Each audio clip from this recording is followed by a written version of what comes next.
Alors, je fais la suite de la vidéo pour continuer mon parcours en fait. Donc, j'arrive au yoga, je découvre les mondes angéliques. Je viens d'une famille qui était d'obédience différente et je commence le travail de pardon par rapport à mes parents. Parce qu'en fait, oui, le yoga m'a amené ça, beaucoup plus de détente dans ma vie. Lâcher prise sur les jugements, comprendre que les jugements que je posais sur les autres, parce que j'avais appris à faire ça, notamment avec mes parents, eh bien, c'était des jugements que je porter sur moi-même et que je m'empoisonnais la vie. Donc, le travail, ensuite, quand je suis allée à Angers pour mes études, eh bien, vous voyez, depuis la Haute-Savoie aller à Angers, c'était une sacrée aventure pour moi, petite provinciale. Même si vous avez pu faire des voyages peut-être plus importants, c'était quand même un sacré déracinement. J'avais demandé aux anges de me donner la meilleure ville d'études pour moi. J'avais appris à faire des demandes justement par rapport à ma découverte du yoga. Donc j'ai pas été à 18 ans tout de suite sur Angers. J'ai fait une année d'histoire de l'art sur Genève et pendant cette année d'histoire de l'art, eh bien j'ai fait du yoga et pendant ces cours de yoga, eh bien j'ai commencé à contacter les anges. Comment je les ai contactés? C'est donc cette professeure de yoga qui a commencé à en parler. Et moi, dans ma représentation du monde, je me disais, mais enfin, je me disais, ah ouais, enfin, elle parle des anges, c'est très bizarre quand même. Qu'est-ce que c'est que ça?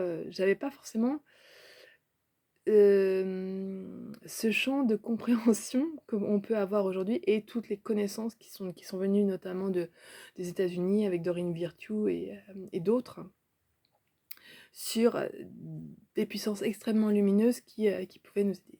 À partir du moment où j'ai commencé à les connecter, je me suis adressée à l'archange Michael et notamment à mon ange gardien, puisque j'ai aussi lu pas mal sur les anges à ce moment-là. Et eh bien, je me suis dit, bon ben, je veux bien, mais je vais avoir besoin de preuves. Alors après, on comprend que les preuves, c'est aussi des épreuves. C'est-à-dire que il vous donne rien sans rien, et puis mon cerveau était tellement conditionné, donc ma conscience était tellement conditionnée sur la société de matérialité que connecter des forces plus puissantes que vous, qui peuvent vous aider, c'est compliqué dans le monde matérialiste et voire athéiste qu'on peut avoir autour de nous. Mais je me suis dit, ben en fait, je pense que il faut commencer à croire pour que je puisse voir si ça agit. Et donc j'ai commencé à faire des demandes à l'univers. J'ai demandé d'avoir une ville d'études superbe, des conditions d'études superbes, vraiment la voie qui est faite pour moi. Et j'ai tout eu en fait. Et ils m'ont envoyé dans la ville des anges, puisque je vous l'ai dit, j'ai fait mes études à Angers. Ça a été ce premier, quand dans le train qui m'emmenait pour le début à Angers, je me suis dit, mais en fait, Angers, quand on écoute, ça fait ange en fait. Voilà. J'ai dit incroyable. Enfin, j'avais pas. Voilà, c'était un concours de circonstances. Je voulais faire des études d'architecture intérieure.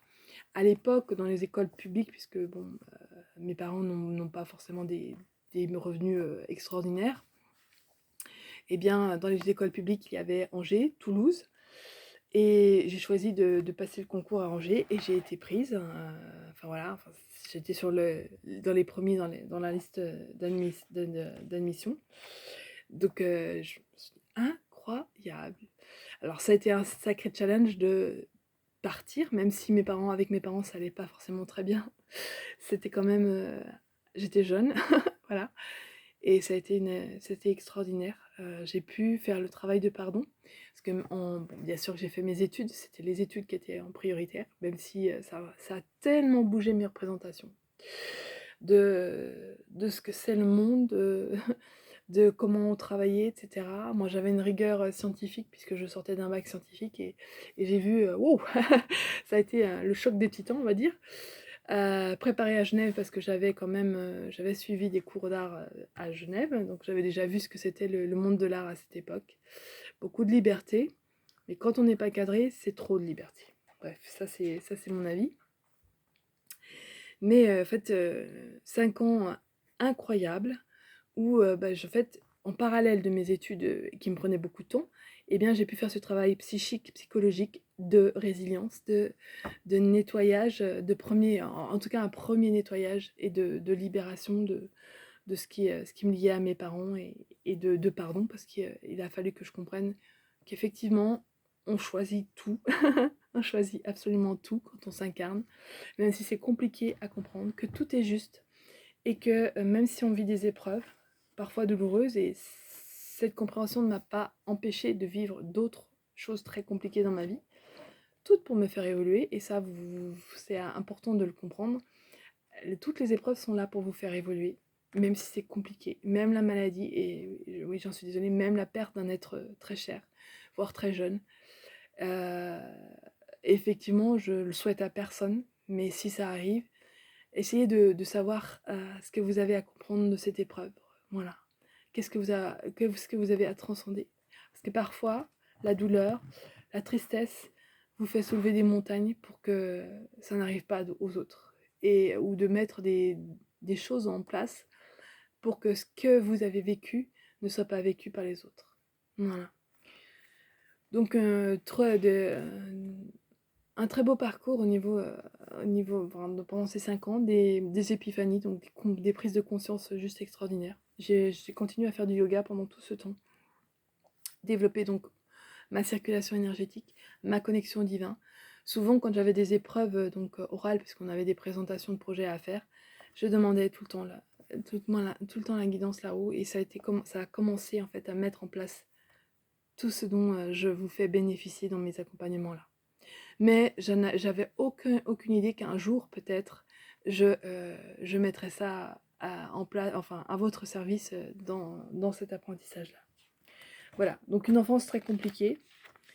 Comme je l'ai dit, matériellement, je n'ai manqué de absolument rien. Mais au niveau psychologique, ça c'était beaucoup plus compliqué. Et j'ai dû faire le travail de pardon.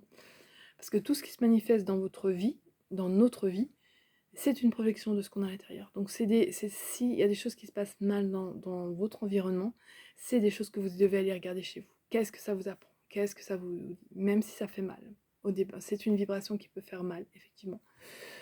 Mais c'est une vibration à vivre pour pouvoir la transformer. Voilà.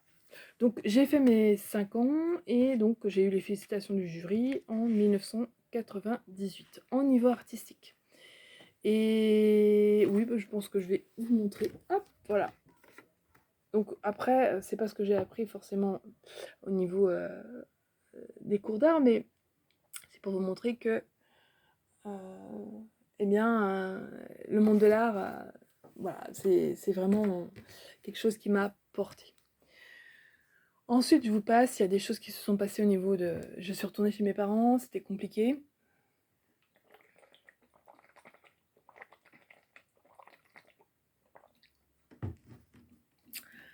Et quelques années après un gros clash, je suis montée sur Paris rejoindre mon futur mari, donc mon conjoint, qui est encore mon conjoint actuel. Et on s'est dit, voilà, on va s'installer ensemble. J'étais au milieu de la vingtaine, on va dire. J'avais 26 ans, 27 ans.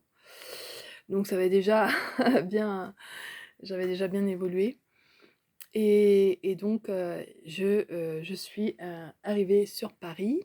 Sur Paris, eh bien en fait on a vu si ça allait bien la cohabitation ensemble. Ça allait. Non, ça s'est très bien passé. J'ai trouvé un emploi en colorimétrie.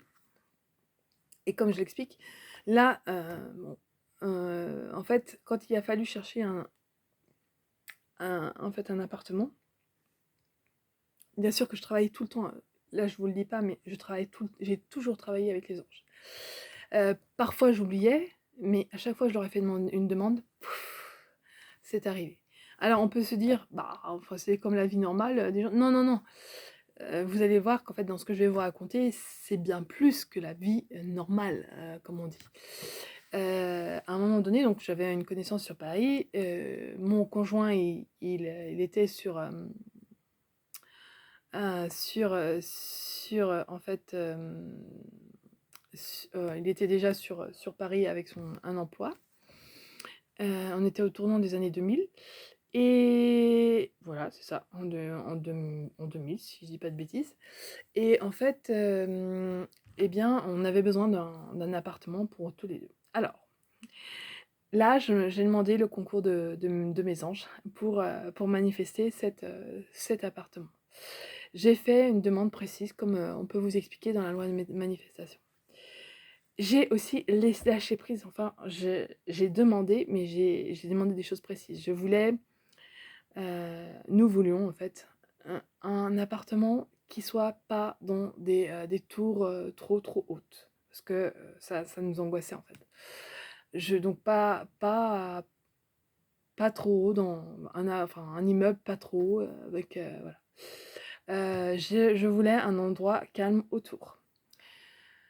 Pas loin d'un moyen de transport, parce que ben, on n'avait pas à l'époque, on n'avait pas l'argent pour acheter encore un véhicule.